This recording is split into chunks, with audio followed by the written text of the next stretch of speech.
আল্লাহ রাসূল এক গ্লাস পানি নিয়ে একটু খাওয়ার পরে এখন ডান দিকে দিতে হবে, এটা নীতিগত হিসাব। তো ডান দিকে আছে ছোট ছোট বাচ্চা, বাম দিকে আছেন আবু বকর সিদ্দিক, ওমর। তখন আল্লাহ রাসূল ছোট ছোট বাচ্চাগুলিকে বলছেন, এই শোনো শোনো শোনো, তোমরা আমাকে একটু অনুমতি দাও না, আমি গিলাসটা এদিকে দিই। বাম দিকে বড় মানুষ আছে, কিন্তু আমি তো দিতে পারি না, আমাকে ডান দিক থেকে দিতে হবে, তো তোমরা একটু অনুমতি দাও আমাকে। তখন বাচ্চারা বলছে, না না না না, আপনার পক্ষ থেকে পানি আমরা পাবো, সেটা অন্য কাউকে দিব, এটা হতে পারে না। তখন আল্লাহ রাসূল বলছেন, নাও নাও, তাহলে তোমরাই নাও, তোমরাই নাও। হাদিস বুখারী মুসলিম। এটা আপনি কি বুঝলেন? পৃথিবীর সবচেয়ে বড় মানুষ, এত বড় দামি মানুষ আল্লাহ পৃথিবীতে কাউকে সৃষ্টি করেননি। বিচারের মাঠে যেদিন কেউ কথা বলতে পারবে না, সেদিন তিনি বলবেন, সালমা তুতা ওয়াসফাতু শাফা, মাথা উঠান বলেন, যা বলবেন আমি আল্লাহ তাই মেনে নিব, যা সুপারিশ করবেন আমি তাই গ্রহণ করব। আপনি একটু বলেন কি বলতে চান, যাহাই বলবেন তাহাই মেনে নিব, যা সুপারিশ করবেন তাহাই গ্রহণ করব। এই কথা আল্লাহ বারবার বলবেন বিচারের মাঠে। ইনি হচ্ছেন মুহাম্মদ সাল্লাল্লাহু আলাইহি ওয়াসাল্লাম। এত বড় মানুষ বাচ্চা ছেলের কাছে অনুমতি চাচ্ছেন। আরেকটা জিনিস, ডান দিক থেকেই দিতে হবে। নিজে থেকে তো একটা ধর্ম বানাতে পারেন, আচ্ছা শোনো, ডান দিক থেকে দেওয়ার নিয়ম, কিন্তু আমি আজকে বাম দিক থেকে চালু করে দিলাম, এটা বলতে পারতেন, কিন্তু ধর্ম তার নিজের নয়, উপর থেকে যা বলেছেন তাই হবে। তাহলে পীর সাহেবের কি হবে? আপনাকে আর পীর সাহেবকে দেখে আমার মাঝে মধ্যে খুব অবাক লাগে। আর যেসব দিনী ভাই বোন আমার বিরুদ্ধে বলে, তাকেও দেখে আমার অবাক হয় যে আমি তো কোনোদিন অপ্রয়োজনীয় বাক্য বললাম না, তো আমার পিছনে লাগলো কি করে, কেন এ কথা বলছে? আচ্ছা, আমি না হয় চাঁপাইনবাবগঞ্জ পল্লী এলাকাতে বক্তব্য দিতে গিয়ে বলেছিলাম, ঘটনাটা ছিল এই যে চাঁপাইনবাবগঞ্জ পল্লী এলাকার মহিলারা বাড়ির পিছন দিকে গিয়ে সমতল মাটিতে বসে পেশাব করে। তো সমতল মাটিতে বসে পেশাব করলে পেশাব ছিটে এসে গায়ে লাগবে। মানুষের পেশাব ভয়াবহ, ইবাদত কবুল হবে না, না ধুইলে কবরে শাস্তি হবে। পক্ষান্তরে চাঁপাইনবাবগঞ্জের মহিলা পুরুষ গাভীর পাশ দিয়ে গেলে, গাভী যদি পেশাব করে তাহলে কাপড়টা গুটিয়ে ধরে দূর দিয়ে যায়, যেন গাভীর পেশাব কাপড়ে না লাগে। অথচ যেসব প্রাণীর গোশত খাওয়া যায় সেসব প্রাণীর পেশাব নাপাক নয়, ওটা হাদিস বুখারী মুসলিম। আমার কিছু করার নেই। উটের পেশাব খেতে আল্লাহর নবী বলেছে, আমি কি করতে পারি বলেন? হাদিস বুখারী মুসলিম। পৃথিবীর সবচেয়ে দামি মানুষ, যার হাতে ধর্ম নির্ভর করে, তিনি বলেছেন যে তোমাদের পেট ফুলে গেছে, তোমরা উটের পেশাব খাও।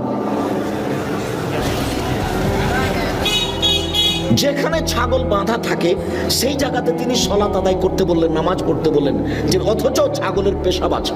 আমি কি করতে পারি? আমি ওটা বলতে চাইনি এই কথাটি, আমি পরিস্থিতিতে বলেছি যে আরে আপনি গাভীর পেশাব থেকে বেঁচে থাকতে চাচ্ছেন, অথচ গাভীর পেশাব বালতিতে করে নিয়ে কাপড় ভিজিয়ে সেই কাপড়ে সালাত আদায় করলে কোনো সমস্যা নেই। আমি একটা জোর দিতে গিয়ে কথাটা বলেছিলাম, কিন্তু কথাটা এসে নোয়াখালীতে এইভাবে ধরা পড়বে তা আমি বুঝতে পারি। যে আমি সরাসরি বলে দিলাম যে গাভীর পেশাবে কাপড় ভিজান তারপর সালাত আদায় করেন, তার এটাই করতে হবে? জি না, ভুল হিসাব, আমি এটা বলিনি। আমি এইভাবে কথাটা জোর দিতে গিয়ে বলেছিলাম, সরাসরি এই কথা বলেছি এই কথা নয়। তার উপরে যে কথা বলেছি সেই কথা আমাকে ফেরত নিতে হবে না। তবে আমি মানুষ, অবাক লাগে আপনি কিভাবে বিরুদ্ধে এত কথা বলতে পারেন। আমার জীবনে আমি কোনোদিন অপ্রয়োজনীয় বাক্য বলিনি। আমার জীবনে 90 সাল থেকে আমি মাঠে আছি, 90 সাল থেকে আমার জীবনে কোনোদিন আমি কেসা কাহিনী বলিনি। পুরো জীবন আমি কেসা পাবেন না। আমি যদি কারো কথা নকল করেছি তখন এভাবে বলেছি, তখন কেসাটা এভাবে দেখিয়েছি যে জনৈক বক্তা বক্তব্যে বলছেন একদিন গভীর রাতে বাইজিদের মাতা পানি চাইলেন। বাইজিদ দেখেন বাড়িতে পানি নাই, দূরে পানি আনতে চলে গেলেন। পানি নিয়ে এসে দেখেন মাতা ঘুমিয়ে গেছেন। বাইজিদ গিলাস হাতে করে মায়ের পাশে দাঁড়িয়ে থাকলেন। সকাল হয়ে গেল, মায়ের ঘুম ভেঙে গেল। মা দেখে পাশে বাইজিদ গিলাস নিয়ে দাঁড়িয়ে আছে। বাবা বাইজিদ, তুমি কেন দাঁড়িয়ে আছো? আম্মা, আপনি সন্ধ্যা রাতে পানি চেয়েছিলেন, দেখি বাড়িতে পানি নাই, দূরে পানি আনতে গেলাম, পানি নিয়ে এসে দেখি আপনি ঘুমিয়ে গেছেন। আমি চিন্তা করলাম রাতের কোনো অংশে যদি আমার আম্মা পানি চান, আমি যদি নির্ধারিত সময়ে পানি দিতে না পারি তাহলে আমি উপযুক্ত সন্তান হতে পারবো না। সেই জন্য আমি গিলাস নিয়ে দাঁড়িয়ে আছি। মা গিলাসটা হাতে করে পানিটুকু পান করে নিয়ে বাচ্চাকে শুইয়ে দিয়ে আল্লাহর দরবারে প্রার্থনা করতে লাগলেন, আল্লাহ, আমার বাইজিদের প্রতি আমি খুশি হয়ে গেছি, তুমি আমার বাইজিদকে কবুল করে নাও। মায়ের দোয়া কবুল হয়ে গেল, বাইজিদ বড় আলেম হয়ে গেলেন। ঘটনা মিথ্যে। আমি যদি বক্তব্য কণ্ঠস্বরে কোনো কথা বলে থাকি, যদি কাহিনী বলে থাকি, তা আমি কারো কথা নকল করে এভাবে বলে দেখিয়েছি আপনাকে, দিয়ে বলেছি যে এটা আপনি প্রমাণ করেন, আমার মরা পর্যন্ত সময় থাকবে। দেখি আপনি কিভাবে প্রমাণ করবেন। 30 পারা কোরআন আপনার চোখে ধরে না, এটা একটু অনুবাদ করে শোনাতে পারেন না? মুহাম্মদ সাল্লাল্লাহু আলাইহি ওয়াসাল্লামের 23 বছরের জীবন, 30,000 সহিহ হাদিস আপনার একটু চোখে পড়ে না? আপনি একটু এগুলো শোনাতে পারেন না? নোয়াখালী লক্ষ্মীপুর বাড়ি হলেই কি একবারে শুনে না আহমদুল্লাহ নাস্তাকবর বলে কাহিনী শুরু করে দিতে হবে? রিয়াজুস সালেহিন থেকে খাওয়ার উপরে, পান করার উপরে 10টা হাদিস মুখস্থ করে বলা যায় না? রিয়াজুস সালেহিন থেকে 20টা হাদিস মুখস্থ করে সালামের উপরে বলা যায় না? রিয়াজুস সালেহিন থেকে সুদ ঘুষের উপরে 10টা হাদিস বলা যায় না? কেন আপনি এখানে আসলেন? কেন আপনি আসবেন এখানে? কেন আপনার মসজিদে ফাজাইল আমল থাকবে? আপনার হাদিস গ্রন্থ হয় না? আপনার চোখে পড়ে না? কেন আপনি ওইসব বলবেন যে কিসসা কাহিনী দিয়ে শোনাবেন? কেন আপনি করবেন এটা? কি প্রমাণ আছে তার? শুনুন, জোর করে পরকাল হারায়েন না, টুপি দিয়ে বিচারের মাঠ রক্ষা হবে না। শুনুন, জুব্বা দিয়ে বিচারের মাঠ রক্ষা হবে না। শুনুন, পাগড়ি দিয়ে বিচারের মাঠ রক্ষা হবে না। বিচারের মাঠ বড় কঠিন। আলিয়াউমা লা তামলিকু নাফসুন লিনাফসিন শাইআ। আজ কোনো মানুষ কোনো মানুষের কোনো উপকার করতে পারবে না, একচ্ছত্র মালিকেরা আমার। আইনাল জব্বার, আইনাল মুতাকাব্বির। স্বৈরাচারী, স্বেচ্ছাচারী, অহংকারী, বদ মেজাজিরা কোথায়? আনা মালিকুল আমলাক, আমি হচ্ছি রাজাধিরাজ। এই কথা বলে বিচার শুরু হবে। বিচারের মাঠ বড় কঠিন। সম্মানিত দিনী ভাই বোন, স্বামীকে মেনে চলেন। 3টা গুণের ভিত্তিতে একজন মহিলা ভালো হতে পারে। 1, স্বামীর সাথে কথা বললে হাসি মুখে বলে। 2, স্বামী আদেশ করলে পালন করে। 3, স্বামী বাড়িতে না থাকলে নিজেকে গুটিয়ে হেফাজতে রাখে। ভাবির বাড়ি, চাচির বাড়ি চলে যায় না, মোবাইলে গল্পে লিপ্ত হয় না, নিজেকে হেফাজতে রাখে। মনে থাকবে কি? ভালো মহিলার কয়টা গুণ বলেন তো দেখি? 3টে। 1, স্বামীর সাথে কথা বললে হাসি মুখে বলে। 2, স্বামী আদেশ করলে পালন করে। 3, স্বামী বাড়িতে না থাকলে নিজেকে হেফাজতে রাখে। এই 3টা গুণের ভিত্তিতে একজন নারী ভালো হতে পারে। এবার আপনাকে নিয়ে একটা কথা বলে আমরা আলোচনায় যাচ্ছি। আপনি কে? আপনার পরিবারের উপরে আপনার কি ক্ষমতা আছে? প্রেসিডেন্ট আইয়ুব, পাকিস্তানের প্রেসিডেন্ট মার্শাল্লাহ জারি দেশে 44 ধারা জারি আছে, কারফিউ জারি। সন্ধ্যার পরে কেউ বাড়ি থেকে বের হতে পারবে না, 4টে যাতায়াত বন্ধ। সেদিন একটা ভ্যানওয়ালা বলছে যে খুব তাড়াতাড়ি বাড়ি যেতে হবে। বলে কেন? বলে ফখরুদ্দিনের যুগ। কি যে হয়!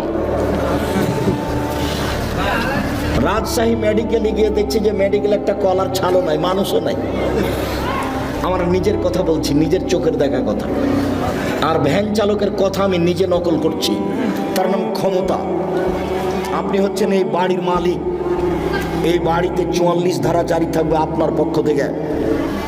আপনার মেয়ে এখন এখানে এসে গল্প করছে মানে আপনি কাপুরুষ। আপনার ছেলে বেড়ি সিগারেট খায়, দোকানে আড্ডা পিটে মানে আপনি কাপুরুষ। আপনার বিবাহ করা ঠিক হয়নি।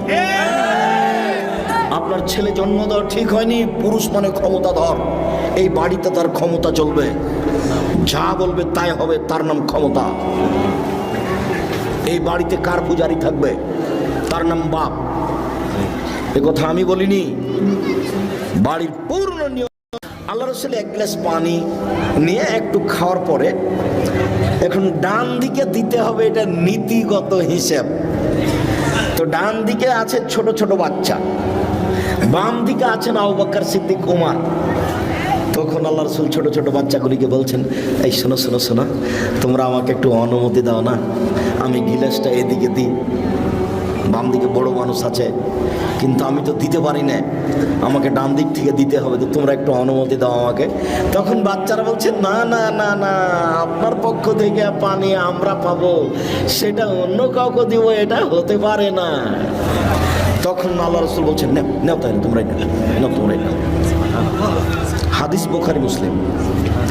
এটা আপনি কি বুঝলেন? পৃথিবীর সবচেয়ে বড় মানুষ, এত বড় দামি মানুষ আল্লাহ পৃথিবীতে কাউকে সৃষ্টি করেননি। বিচারের মাঠে যেদিন কেউ কথা বলতে পারবে না, সেদিন তিনি বলবেন, সালমা তুতা ওয়াসফাতু শাফা, মাথা উঠান বলেন, যা বলবেন আমি আল্লাহ তাই মেনে নিব, যা সুপারিশ করবেন আমি তাই গ্রহণ করব। আপনি একটু বলেন কি বলতে চান, যাহাই বলবেন তাহাই মেনে নিব, যা সুপারিশ করবেন তাহাই গ্রহণ করব। এই কথা আল্লাহ বারবার বলবেন বিচারের মাঠে। ইনি হচ্ছেন মুহাম্মদ সাল্লাল্লাহু আলাইহি ওয়াসাল্লাম। এত বড় মানুষ বাচ্চা ছেলের কাছে অনুমতি চাচ্ছেন।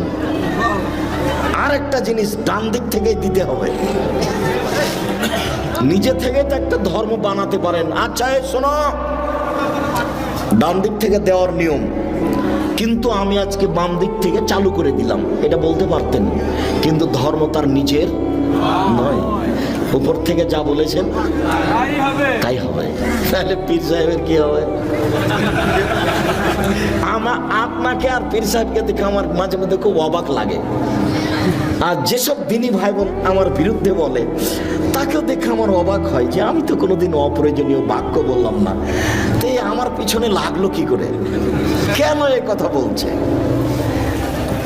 আচ্ছা, আমি না হয় চাঁপাইনবাবগঞ্জ পল্লী এলাকাতে বক্তব্য দিতে গিয়ে বলেছিলাম, ঘটনাটা ছিল এই যে চাঁপাইনবাবগঞ্জ পল্লী এলাকার মহিলারা বাড়ির পিছন দিকে গিয়ে সমতল মাটিতে বসে পেশাব করে। তো সমতল মাটিতে বসে পেশাব করলে পেশাব ছিটে আসে, গায়ে লাগবে। মানুষের পেশাব ভয়াবহ, ইবাদত কবুল হবে না, না ধুইলে কবরে শাস্তি হবে। পক্ষান্তরে চাঁপাইনবাবগঞ্জের মহিলা পুরুষ গাভীর পাশ দিয়ে গেলে, গাভী যদি পেশাব করে তাহলে কাপড়টা গুটিয়ে ধরে, দূর দিয়ে যায়, যেন গাভীর পেশাব কাপড়ে না লাগে। অথচ যেসব প্রাণীর গোশত খাওয়া যায় সেসব প্রাণীর পেশাব নাপাক নয়, ওটা হাদিস বুখারী মুসলিম। আমার কিছু করার নেই। উটের পেশাব খেতে আল্লাহর নবী বলেছে, আমি কি করতে পারি বলেন? হাদিস বুখারী মুসলিম। পৃথিবীর সবচেয়ে দামি মানুষ যার হাতে ধর্ম নির্ভর করে, তিনি বলেছেন যে তোমাদের পেট ফুলে গেছে, তোমরা উটের পেশাব খাও। যেখানে ছাগল বাঁধা থাকে সেই জায়গাতে তিনি সালাত আদায় করতে বললেন, নামাজ পড়তে বললেন, যে অথচ ছাগলের পেশাব আছে। আমি কি করতে পারি?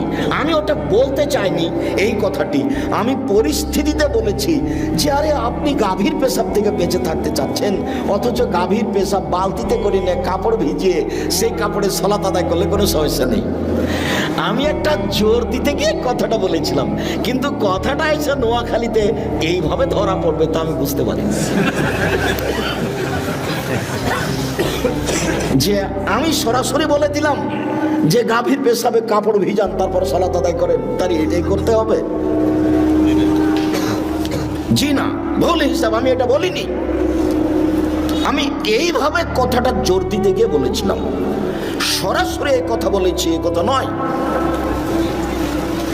তার উপরে যে কথা বলেছি সেই কথা আমাকে ফেরত নিতে হবে না। তবে আমি মানুষ, অবাক লাগে আপনি কিভাবে বিরুদ্ধে এত কথা বলতে পারেন। আমার জীবনে আমি কোনোদিন অপ্রয়োজনীয় বাক্য বলিনি। আমার জীবনে 90 সাল থেকে আমি মাঠে আছি, 90 সাল থেকে আমার জীবনে কোনোদিন আমি কিসসা কাহিনী বলিনি। পুরো জীবন জীবন আমি কেসা পাবেন না। আমি যদি কারো কথা নকল করেছি তখন এভাবে বলেছি, তখন কেসাটা এভাবে দেখিয়েছি যে জনৈক বক্তা বক্তব্য বলছেন, একদিন গভীর রাতে বাইজিদের মাথা পানি চাইলেন। বাইজিদ দেখেন বাড়িতে পানি নাই, দূরে পানি আনতে চলে গেলেন। পানি নিয়ে এসে দেখেন মাথা ঘুমিয়ে গেছেন। বাইজিদ গিলাস সাথে করে মায়ের পাশে দাঁড়িয়ে থাকলেন। সকাল হয়ে গেল, মায়ের ঘুম ভেঙে গেল। মা দেখে পাশে বাইজিদ গিলাস নিয়ে দাঁড়িয়ে আছে। বাবা বাইজিদ তুমি কেন দাঁড়িয়ে আছো? আম্মা আপনি সন্ধ্যা রাতে পানি চেয়েছিলেন, দেখি বাড়িতে পানি নাই, দূরে পানি আনতে গেলাম, পানি নিয়ে এসে দেখে আপনি ঘুমিয়ে গেছেন। আমি চিন্তা করলাম রাতের কোনো অংশে যদি আমার আম্মা পানি চান, আমি যদি নির্ধারিত সময়ে পানি দিতে না পারি তাহলে আমি উপযুক্ত সন্তান হতে পারবো না। সেই জন্য আমি গিলাস নিয়ে দাঁড়িয়ে আছি। মা গিলাসটা হাতে করে পানিটুকু পান করে নিয়ে বাচ্চাকে শুইয়ে দিয়ে আল্লাহর দরবারে প্রার্থনা করতে লাগলেন, আল্লাহ আমার বাইজিদের প্রতি আমি খুশি হয়ে গেছি, তুমি আমার বাইজিদকে কবুল করে নাও। মায়ের দোয়া কবুল হয়ে গেল, বাইজিদ বড় আলেম হয়ে গেলেন। ঘটনা মিথ্যে। আমি যদি বক্তব্য কণ্ঠস্বরে কোনো কথা বলে থাকি, যদি কাহিনী বলে থাকি, তা আমি কারো কথা নকল করে এইভাবে বলে দেখিয়েছি আপনাকে, দিয়ে বলেছি যে এটা আপনি প্রমাণ করেন, আমার মরা পর্যন্ত সময় থাকবে। দেখি আপনি কিভাবে প্রমাণ করবেন। 30 পারা কোরআন আপনার চোখে ধরে না, এটা একটু অনুবাদ করে শোনাতে পারেন না? মুহাম্মদ সাল্লাল্লাহু আলাইহি ওয়াসাল্লামের 23 বছরের জীবন, 30,000 সহিহ হাদিস আপনার একটু চোখে পড়ে না? আপনি একটু এগুলো শোনাতে পারেন না? নোয়াখালী লক্ষ্মীপুর বাড়ি হলেই কি একবারে শুনে না আহমদুল্লাহ নাস্তাকবর বলে কাহিনী শুরু করে দিতে হবে? রিয়াজুস সলেহিন থেকে খাওয়ার উপরে, পান করার উপরে 10টা হাদিস মুখস্থ করে বলা যায় না? রিয়াজুস সলেহিন থেকে 20টা হাদিস মুখস্থ করে সালামের উপরে বলা যায় না? রিয়াজুস সলেহিন থেকে সুদ ঘুষের উপরে 10টা হাদিস বলা যায় না? কেন আপনি এখানে আসলেন? কেন আপনি আসবেন এখানে? কেন আপনার মসজিদে ফাজাইল আমল থাকবে? আপনার হাদিস গ্রন্থ হয় না? আপনার চোখে পড়ে না? কেন আপনি ওইসব বলবেন যে কিসসা কাহিনী দিয়ে শোনাবেন? কেন আপনি করবেন এটা? কি প্রমাণ আছে তার? শুনুন, জোর করে পরকাল হারায়েন না, টুপি দিয়ে বিচারের মাঠ রক্ষা হবে না। শুনুন, জুব্বা দিয়ে বিচারের মাঠ রক্ষা হবে না। শুনুন, পাগড়ি দিয়ে বিচারের মাঠ রক্ষা হবে না। বিচারের মাঠ বড় কঠিন। আলিয়াউমা লা তামলিকু নাফসুন লিনাফসিন শাইআ। আজ কোন মানুষের কোনো উপকার করতে পারবে না। একচ্ছত্র মালিকেরা আমার। আইনাল জব্বার আইনাল মুতাকাব্বির। স্বৈরাচারী, স্বেচ্ছাচারী, অহংকারী, বদ মেজাজিরা কোথায়? আনা মালিকুল আমলাক, আমি হচ্ছি রাজাধিরাজ। এই কথা বলে বিচার শুরু হবে। বিচারের মাঠ বড় কঠিন। সম্মানিত দিদি ভাই বোন, স্বামীকে মেনে চলেন। 3টা গুণের ভিত্তিতে একজন মহিলা ভালো হতে পারে। 1, স্বামীর সাথে কথা বললে হাসি মুখে বলে। 2, স্বামী আদেশ করলে পালন করে। 3, স্বামী বাড়িতে না থাকলে নিজেকে গুটিয়ে হেফাজতে রাখে। ভাবির বাড়ি, চাচির বাড়ি চলে যায় না, মোবাইলে গল্পে লিপ্ত হয় না, নিজেকে হেফাজতে রাখে। মনে থাকবে কি? ভালো মহিলার কয়টা গুণ বলেন তো দেখি? 3টে। 1, স্বামীর সাথে কথা বললে হাসি মুখে বলে। 2, স্বামী আদেশ করলে পালন করে। 3, স্বামী বাড়িতে না থাকলে নিজেকে হেফাজতে রাখে। এই 3টে গুণের ভিত্তিতে একজন নারী ভালো হতে পারে। এবার আপনাকে নিয়ে একটা কথা বলে আমরা আলোচনায় যাচ্ছি। আপনি কে? আপনার পরিবারের উপরে আপনার কি ক্ষমতা আছে? প্রেসিডেন্ট আইয়ুব, পাকিস্তানের প্রেসিডেন্ট মার্শাল্লাহ জারি দেশে 44 ধারা জারি আছে, কারফিউ জারি। সন্ধ্যার পরে কেউ বাড়ি থেকে বের হতে পারবে না, 4টে যাতায়াত বন্ধ। সেদিন একটা ভ্যানওয়ালা বলছে যে খুব তাড়াতাড়ি বাড়ি যেতে হবে। বলে কেন? বলে ফখরুদ্দিনের যুগ কি যে হয়। রাজশাহী মেডিকেলে গিয়ে দেখছি যে মেডিকেল একটা কলার ছালও নাই, মানুষও নাই। আমার নিজের কথা বলছি, নিজের চোখের দেখা কথা। আর ভ্যান চালকের কথা আমি নিজে নকল করছি। তার নাম ক্ষমতা। আপনি হচ্ছেন এই বাড়ির মালিক। এই বাড়িতে 44 ধারা জারি থাকবে আপনার পক্ষ থেকে। আপনার মেয়ে এখন এখানে এসে গল্প করছে, মানে আপনি কাপুরুষ। আপনার ছেলে বেড়ি সিগারেট খায়, দোকানে আড্ডা পিটাবেন, আপনি কাপুরুষ, আপনার বিবাহ করা ঠিক হয়নি। আপনার ছেলে জন্ম দেওয়া ঠিক হয়নি। পুরুষ মানে ক্ষমতাধর, এই বাড়িতে তার ক্ষমতা চলবে, যা বলবে তাই হবে, তার নাম